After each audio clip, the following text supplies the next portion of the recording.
and it goes all the way into oversight.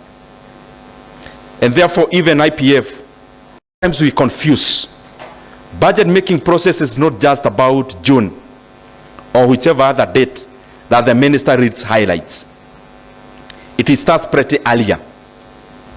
It starts many months before that date. And it goes all the way into oversight. And therefore, even IPF,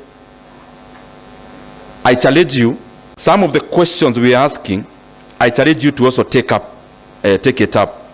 Because even, for example, if you look at KPIs, you look at the allocations, that's not the head of budget.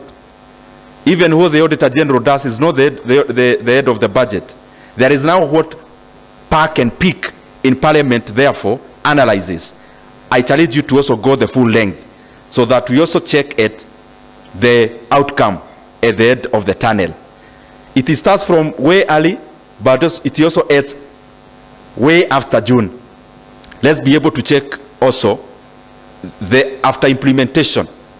If we say we have built a classroom, for example, can you verify through sampling those kind of projects? So it starts early.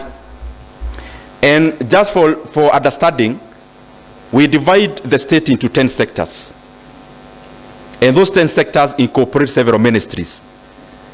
So when you see, for example, those sectors that are 10, all the ministries are condensed, or all government departments are condensed, including sagas, into those 10 sectors. The other thing I just want to highlight is that my experience as chairman of budget